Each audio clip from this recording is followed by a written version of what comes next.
Hello and welcome to another episode of What Does It Mean to Be Human? I'm Ron Saylor, the creative warrior, joined by my good mate Ben Gare. And today we talk about life meaning and everything in our podcasts. And today we're going to have a talk about the emotions and the emotional body and how our emotions get trapped in our body over time. So let's kick off the show. Let's bring Ben into the game. Mate, how are you doing? Yeah, good, thanks, man. It feels like there's a bit of movement in the world, so which is always welcome, and some new energies coming in. So feel sort of things like are moving in a positive way. So yeah, it's kind of where I'm at. Yeah. Just Okay. yourself? Yeah, look, I agree with you. There's definitely energy moving around, and I think it's always moving around. For me, the last week, I'd say it's probably been rather dense, the energy, and dealing with some old emotions, wounds, memories that have come up. Hence, probably what spawned the idea for this topic today is how do we store emotions in our body, and for how long, and where do they get stored, and how do they still have an impact on us 10, 20, 30, 40 years down the track. So that's kind of been my process this week. So I thought I'd kick it off by just sharing the story, if you're okay with that, mate. And then Go for it. Kick in, chime in there, and give give some feedback and what that means to you. Yeah. So what happened for me is years ago I injured my shoulder doing. I was doing some landscape work, and I was carrying a wheelbarrow, and always on my left side I had this neck injury, and it was always a weak point for me. But what happened recently is I decided to get some work done on my neck, doing a particular technique called PDTR. I won't go into it right now, but it's a technique that is a brain-based, neurological-based technique that kind of focuses on muscle testing and how emotions are stored, similar to kinesiology, but not exactly kinesiology. Anyway, in the session, about halfway through the session, old memory came up about when I was about 8 years old. I was either 7 or 8. And at this point, we were living in Lebanon. And we were playing in the streets with a bunch of other kids. And we were playing chasings, right? There were probably different groups, and I can't recall the exact details, but we're playing chasings. But at some point, I was running, and I thought I was doing really well. And there were these group of kids chasing me. There was about 3 or 4 of them, and I thought they were actually part of the game. And then they caught me into a dead end, right? Like a laneway dead end. And one of them was younger, and he was crying. And he had mistaken me for someone that had beat him up, right? So his brothers and his friends had come chasing me, thinking I was the person who beat this kid up. And they're like, what did you beat up on my brother and stuff? And I can't remember the details exactly, the dialogue. But what happened was the memory that came to me was like the hit that I copped on this shoulder, and they had like a steel rod. One of them had a steel rod in their hand. And so they were fairly aggressive, fairly abusive. And I copped a hit to the head here, and I copped a hit to the shoulder. Now, I've completely forgotten that memory, right? I don't have much memory of my childhood. It was fairly like, I can use the word traumatic for me. I mean, that's just my story, but it's kind of suppressed those kind of memories. So I have glimpses of these memories. And this came up. And in that session, it came up. And all of a sudden, just in that moment, I just felt all this fear. My body was just full of fear. And I was just sitting there going, fuck, I've not felt this in so long. In so long. And so this whole week has been about processing that memory, right? Going into meditation and sitting with the experience and not getting caught up in so much, what happened, because it just happened, right? But the experience of the fear that was created and how it still had lodged itself in my neck and around this area, just from the physical impact that was introduced to my body. So over the week, I've kind of thought, wow, isn't it amazing how we store emotions in our body? And it's nothing new to us, right? I mean, we deal with this on a regular basis. But when it kind of hit me to that level, like having that experience again, I thought, wow, this is something that we could probably talk about and share. And so I thought, well, you know what? Let's have a chat about it and see what we can talk and what sense we can make of this and how many people can relate to this. And having the experience, and it's just not just our experience, but also how it relates in traditions of medicines like Chinese medicine and the elements and how organs are related and all this sort of stuff. So that was my experience, Ben. So what do you get from that, mate? Like, where does it take you? So was it was fear the only underlying emotion within all of that at the end of the day? Yeah, predominantly fear was it, mate. It was, I mean, look, I've suffered with fear my whole life. I've always been afraid. As a kid, I was never really in tune with my sensitivities. And through that lack of, and also the education, I didn't have any education, I didn't have any guidance, I didn't have any role models. I had no clarity on this sort of stuff, right? So it was always trying to work it out myself. So because I was so sensitive as a kid, I was unaware of how to navigate. So most of my navigation came from a place of fear. Plus, you know, I mean, like I said, childhood wasn't the best. There was a lot of physical abuse and stuff like that. So it kind of instills fear into you. Always like, where's the next beating coming from? Mm-hmm. Right. So you're always kind of on guard. So it was always fight or flight, right? So the kidneys and always, the adrenaline was always pumping. So, and when I was in that situation where I was cornered, and that part of me was like, mate, there's nowhere to go here.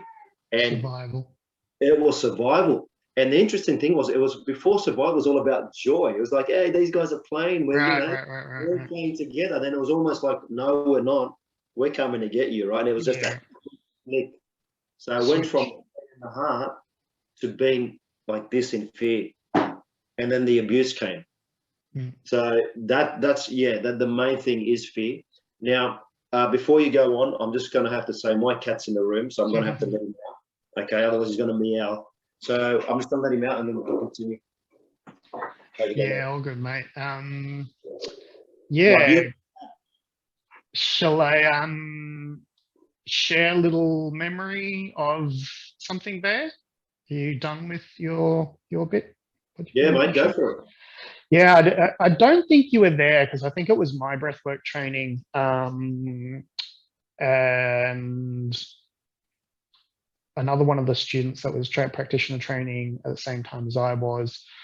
So it's the group before you. But I remember one of the students, I won't go into their story and stuff like that because it's not really relevant, but it was, I think, the youngest sibling of something like 8, something like that, from Asia somewhere, Philippines or something maybe. So there was, I don't even remember most of the story. What I do remember was, though, that in the breathwork session, went back to a memory either by being chased or was just playing or something. Whatever it was is kind of irrelevant. It was the memory came up of falling on his hip, you know, and like really hurting it, bruising it, damaging it, whatever. And again, I don't remember, and it's irrelevant what the emotions or were around it. I just remember when he came to as just conscious in normal waking life, he knew straight away he had to look at his hip. And I remember he pulled his pants down and his whole left side hip was bruised. And that was the biggest confirmation for me about how cells have memory. So whatever his process was with the memory that came up, it obviously lodged so deeply into the area that even just becoming conscious of the memory again, he walked in fine, but he'd walked out with this completely black, you know, like hip area. And it was just like, wow, that was one of the biggest early confirmations for me of this concept of cellular memory and how we often think that memory is localized to the brain because that's kind of what science has thought and discovered or understood so far. But increasingly, even science is coming around to the concept that memories are not just stored in the brain. They're finding a neural network within the heart as well. So it seems to be the heart particularly can store memory. And yeah, it's not an unusual phenomenon, especially the depth that we sort of go into, that each organ is often related to a type of emotion. Mm. It's not that they can't be related to other emotions, but predominantly things like lungs are about grief, or deeper emotions, but generally grief. Liver is anger, kidneys are fear, all these kind of general associations that sort of metaphysics is coming to understanding that these areas are where you store those traumatic experiences, and then often lead to diseases in those areas if that trauma isn't cleared, or addictions like alcoholism for kidney fear stuff, or liver anger stuff. So it's kind of a coping mechanism to smoking for lung, suppressing lung stuff. So it's all about the suppression of that emotion when it's actually wanting to come up and be healed, because it's trying to inform the body. That's like, hey, I'm here, I exist. Do you want to have a look at and acknowledge, which is often what our emotions or our suppressed internal bits of self are just wanting, so it can move on. But we're often operating through life just holding on to these things. What comes up for you there, man? Yeah, look, I really agree with what you're saying, mate, and it's true.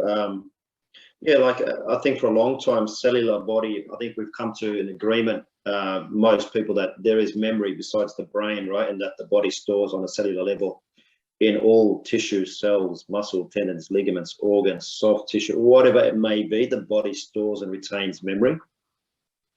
And the fact that, I think knowing that, like you say, having access to the ability to go deep into it and to listen to your body. And I think this is what happens as we get older, right? We become so disconnected from our bodies, and it's easier to not connect and just be caught in our heads and to intellectualize a lot of things. And it's just easier to dismiss. And I spent a lot of my life doing that as well, because I just couldn't tune into my own sensitivities. And even though I was getting messages constantly, right, I just didn't want to know about it, because I was just not ready at that time. And a lot of it does come down to when you're ready. And sometimes you just, time doesn't wait for you anymore. It's time, mate. We're not waiting. Here you go, right? Time to face it, whether you like it or not. And it's just a matter of like, how do you deal with it in that moment? And then awareness starts, and you start to connect your mind to your body. And if you follow different traditions like the Chinese or the Oriental medicine, TCM, and like you say, every organ pairs, the different elements have different organs, and every organ has a particular general emotion, feeling around it. And then those emotions give you a different way of being. For example, like we look at the stomach and the spleen as places of like part of the earth element, part of like how it keeps you grounded, about the rhythm, the cycle. Knowing when you have a routine and you have something like that, regularity, and how that affects your senses of anxiety and stress, right? And when that's all chaotic, then you're probably more prone to have some anxiety in your body, or like you mentioned, the liver, gallbladder, anger, resentment, rage, but also courage, resilience. It depends on where you are on that state and that line, depending on how you are feeling and what you're connecting to. But the body is always going to give you something to deal with as a symptom. And it's like you say, whether we kind of like tune into and go, okay, what is this? Or do we just leave it, and over time it, like the body just says, you're not dealing with what's going on here, and it starts to increase, and we want to, look, the worst case scenario and getting really extreme is like, someone developing cancer, right?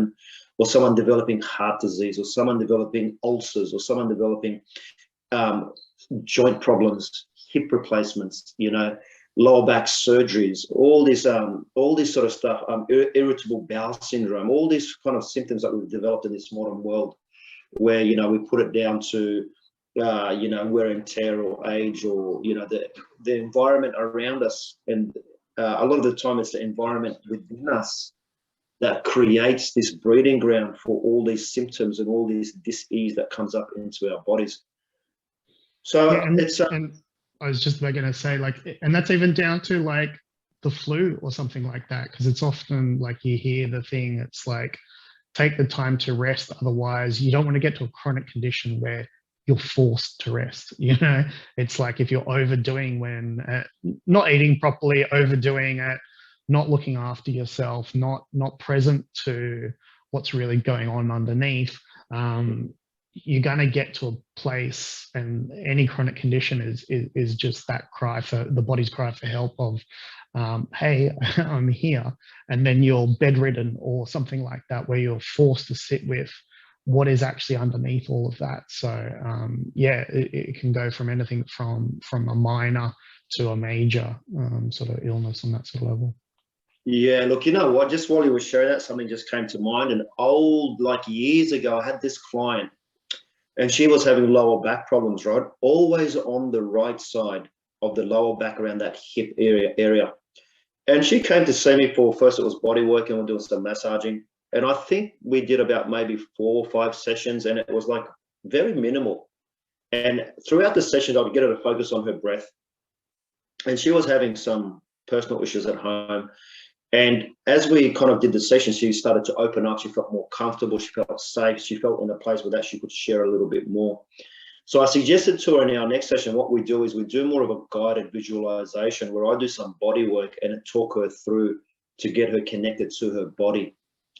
And what we found in her lower back was a sense of where she didn't feel powerful in her home, especially with her husband and her kids, and that she had to always just, almost like she was the servant of the family.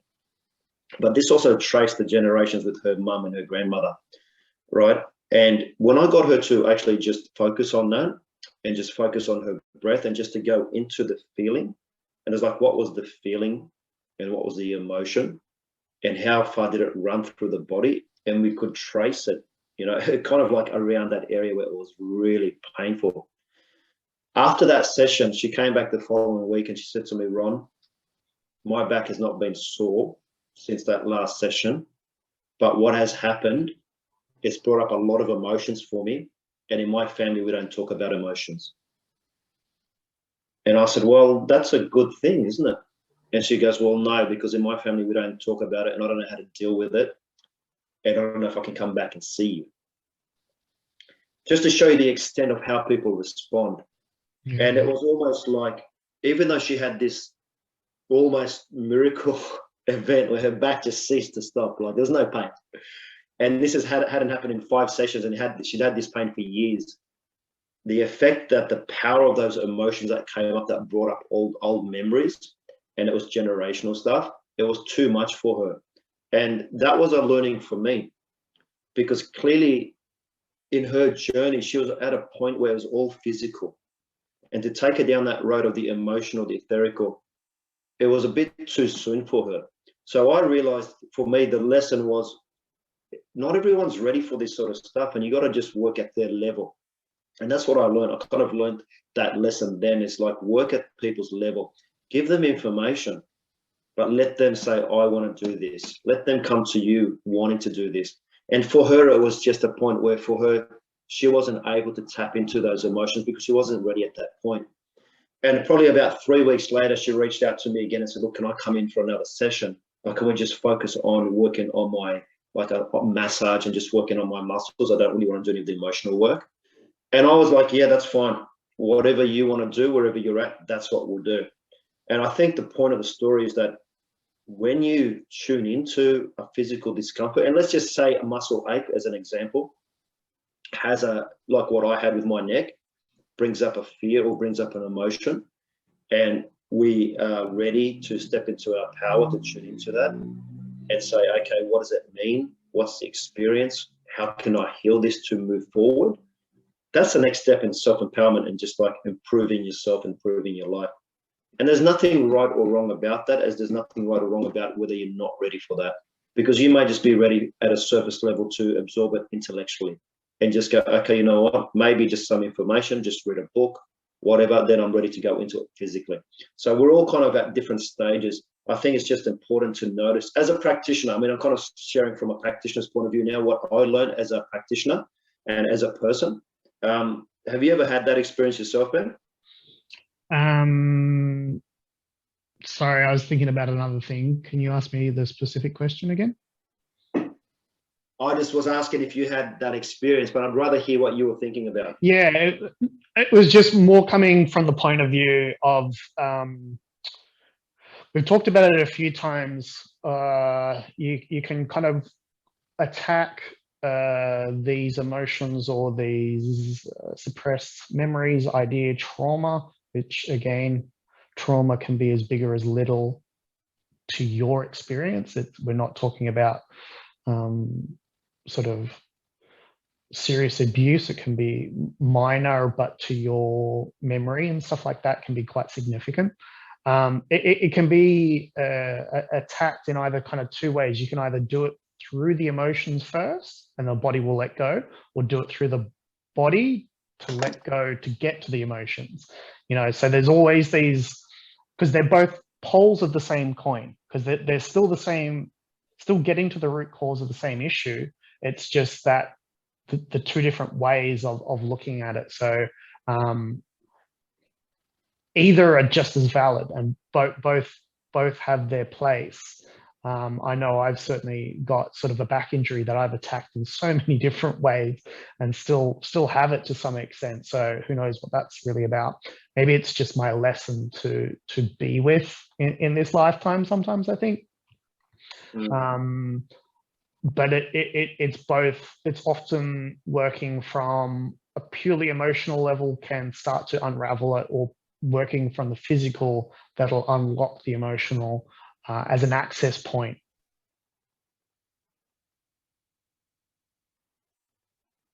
Mate, you've gone mute.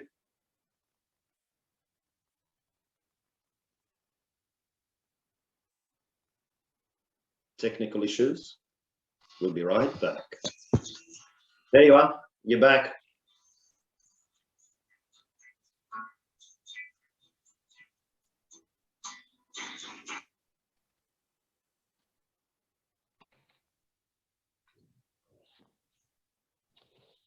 Sorry, I dropped out there. And welcome back to part two. So as you were saying, Ben.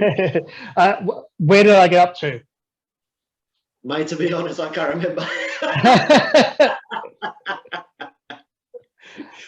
You were talking about your lower back. Yeah, okay. And life lessons, something that you got to live with. I can't remember. Look, maybe, you know what? Yeah. I think you said what you needed to. If you can't remember, we can just move on, unless you can remember and kick it off. Yeah, often things are kind of pure channel for me, so I'm just in the moment. I'm not really thinking about what I'm saying. So, yeah, if anyone wants to ask a question, feel free to drop a comment and I'll finish it off, because we're not sure exactly where that stopped and started there. But yeah, just how things have multiple angles. I was vaguely talking about this is why I sort of became a more holistic practitioner, in that I've studied the mind, the body, and spiritual practices. I think all of them in some kind of a balance, and you'll have like your preference or your go-to place that works better for you, and that's totally cool. But being aware that all systems are interacting with each other, that all have their place and all have their meaning and own access point into something else. Agreed. What I get from what you're saying is, like, what I had? This is the saying that came to mind was like the one-stop shop, right? Yeah. And I guess I've just been hearing that recently last week. People saying to me, "Oh, you're like the one-stop shop, Ron. I can come to you for a massage. I can come to you for personal training. I can come to you for like coaching. I come to you for this stuff." And I guess the point of that is that it's the overview of how we kind of like work with all that stuff. It's not just this or that. Everything works together in harmony, and having that opening and awareness around that. And it starts, I'll come back to that. It really just starts with the awareness around that and wanting to look in that journey. Like for me this week, I've got to say, normally when I have this and have different emotions come up around it. And I was kind of very grounded in it, even though, look, stuff came up, and on the weekend I just went crazy with the comfort eating. I mean, no, I smashed a whole packet of Tim Tams, and that was fine. I enjoyed it, but I realized that I knew where I was coming from, right? Because when do I ever go and buy a packet of Tim Tams? It just doesn't happen. Mm-hmm. They were half price. I said, right, let's go, mate. You are mine. And I smashed them on the weekend, and I really enjoyed them. But the point is, I get normally I wouldn't be doing that, but there was a lot of fear coming up, a lot of that stuff. So I had to, there was that part of me that still wanted, I need reassurance. I was looking for nourishment. I was looking for comfort. I was looking for something to hold me. And this is normally when I become really needy as a person in relationships. And I'm looking to my wife to validate me and all this sort of stuff, and looking for people around me. It didn't happen once. And for me, that's just, I'm not bragging. I'm not any better than anyone else.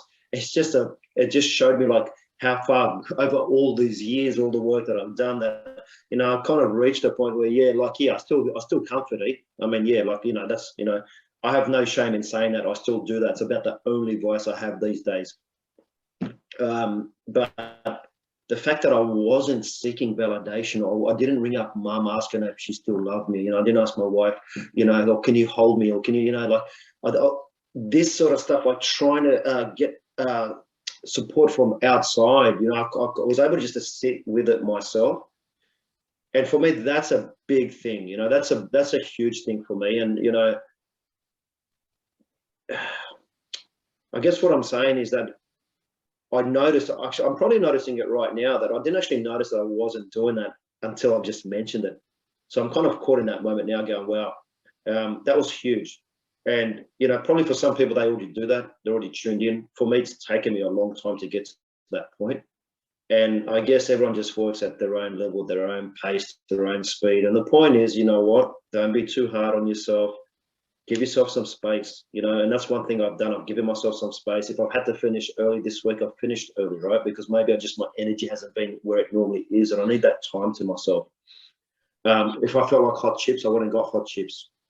It's kind of, I said, you know what? I'm going to just let myself do that. And we've spoken about this before, where just let yourself go through the process. Yeah. Go through the process. I know within myself, there's a fine line for me. It's go with the process and then just tip over the edge, right? And then you just buy into the story, go, oh, I'm going to just keep eating chocolate and biscuits and ice cream for the next 3 weeks now because I'm going through the process.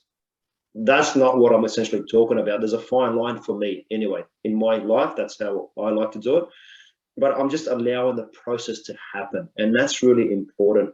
Because I'm not looking to reinforce the trauma or the belief or the memory or the emotion, because I don't need to. I can just want to sit with that experience. Does that make sense, Ben? Yeah, or escape it, and that's exactly what I was going to say. I mean,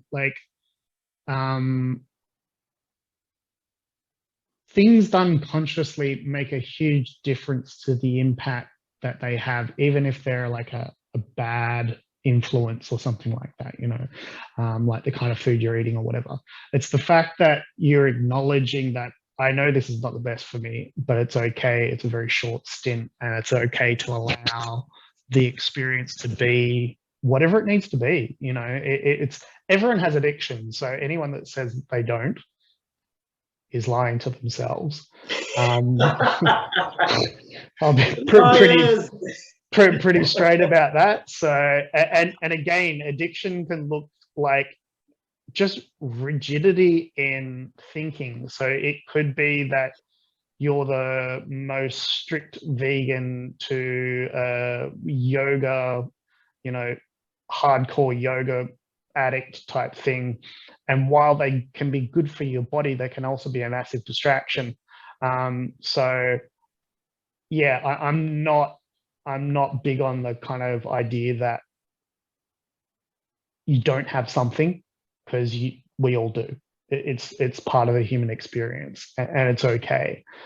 So sometimes the counter to that is relaxing the need to be so strict with something.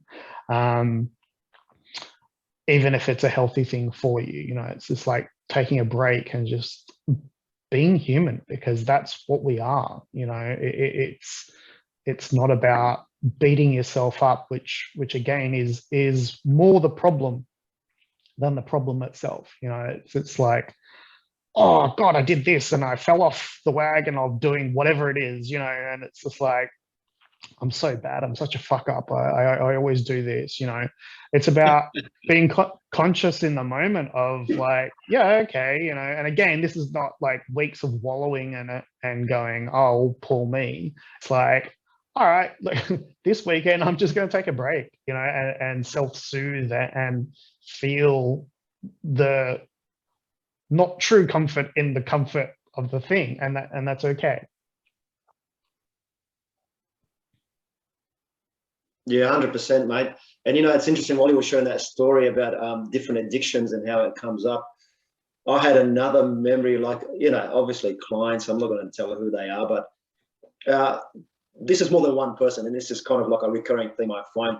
People that always say to me, "Man, I'm not very flexible in my body. It's actually quite stiff."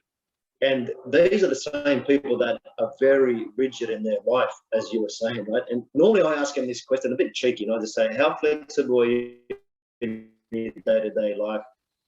And for some of them, they kind of laugh because they get it.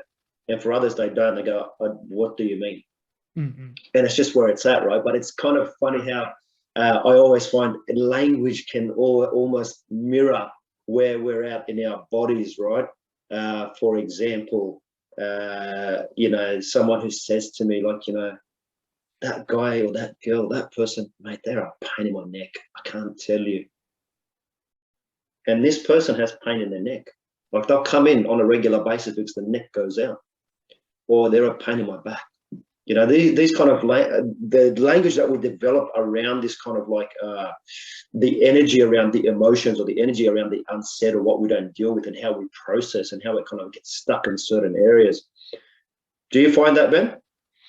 Yeah, to me, it's just tight ass is based one of them, you know, and our autonomic nervous system is regulated through the anus. So it's like, yeah, if it's super tight, then you ain't letting go, you know. So yeah, I totally. I mean, look, things like constipation, right? So we kind of look at the large intestine. Large intestine is all about releasing. The lungs are all about releasing.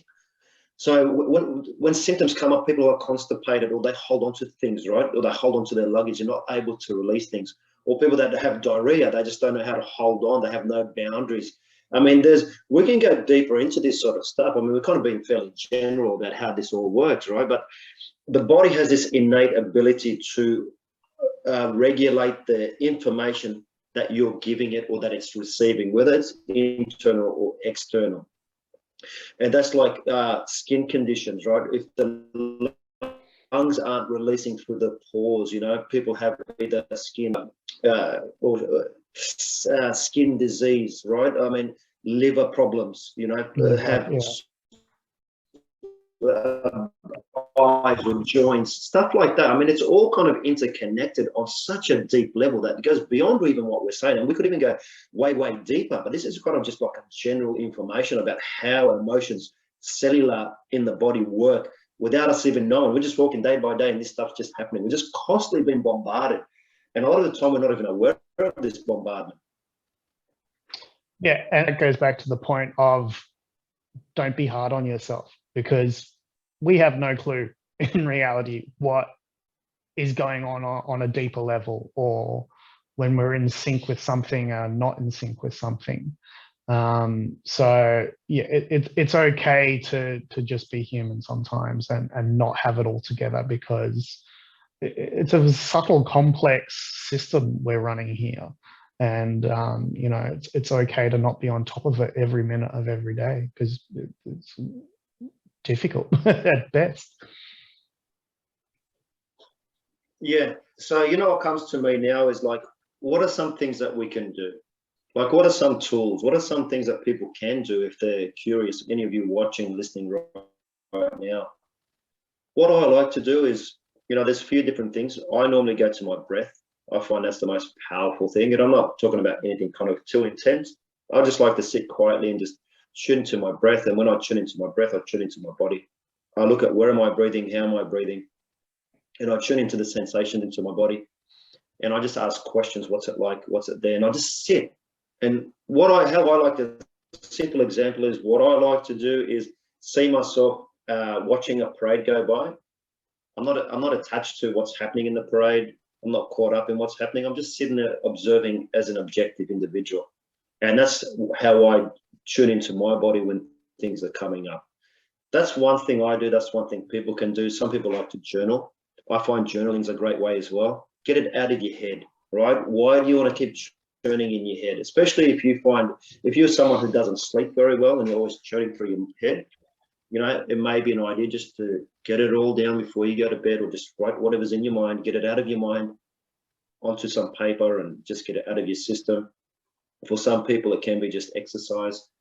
There's a whole different, there's lots of things that we can do to work with what's coming up. What are some of the things that you do, Ben, or you recommend? Yeah, fasting was one I was just saying there. Stripping away stimuli. Yeah, fasting.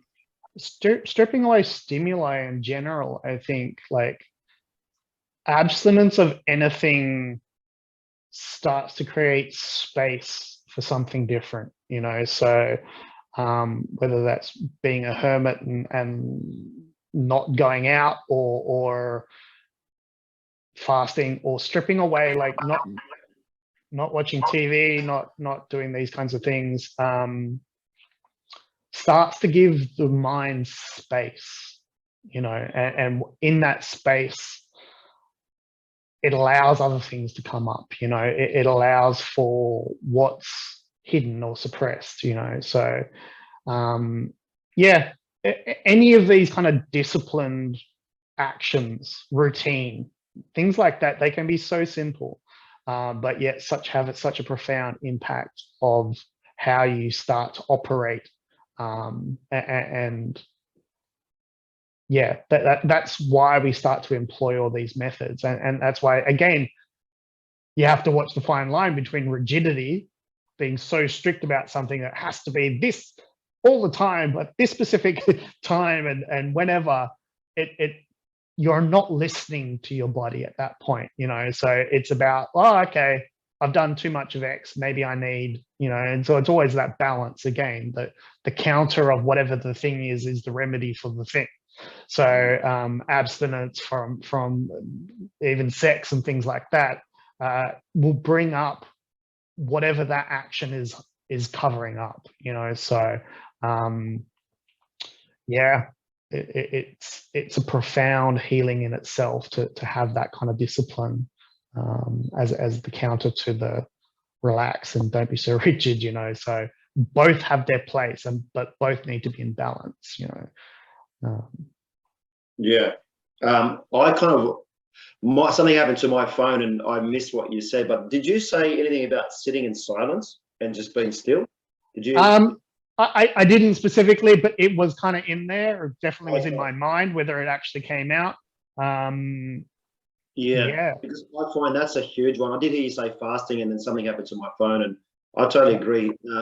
Getting rid of stimulants, that distractions, right? Well, like you say, it's easy to sit down and watch TV or sit on your phone and even read a book. If you think I'm just going to read a book, it's different, and it may be right, but a lot of the time, actually sitting, for me, is like just still and just a process, allowing. And yeah, I mean, I think I kind of missed what you said, but I caught most of it, and it's true. It's just the power is in that harmony and just like being kind. And I got the like 80-20 rule, right? 80% of the time, just stick to, you know, what you're doing.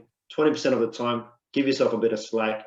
Because if you try to be 100% of the time and you get caught up in your head, it's unsustainable.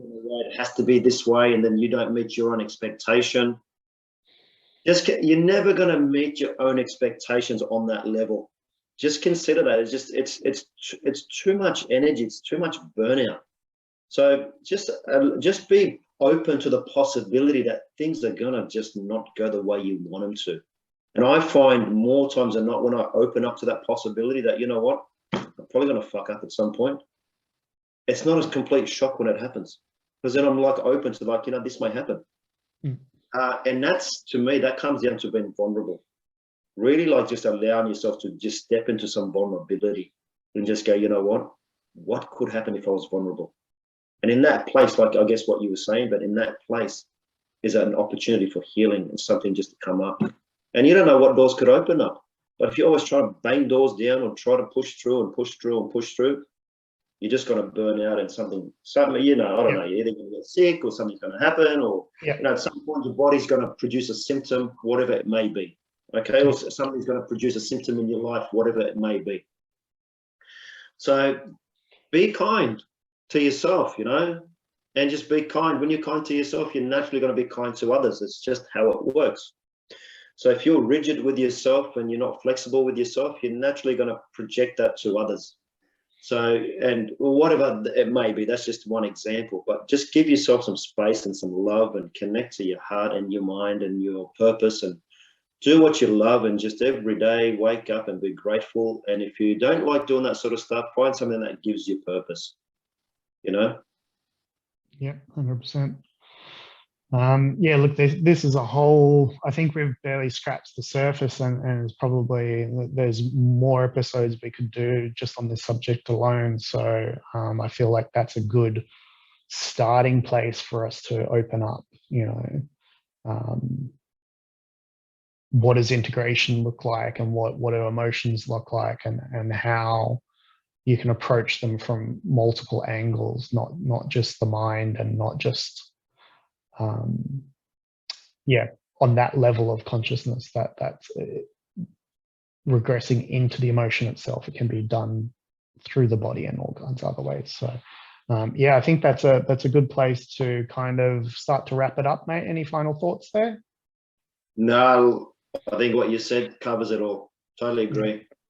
Yeah. So keep the discipline up, but take it easy as well. So just the more conscious we become of where we're at in any given moment gives us the ability to then respond, and start to open different channels and different doorways. Because if you keep banging on the same door in the same way, it got you where you are. It's not opening to something different. So if you're kind of feeling like that's the common experience for you, there's always other options.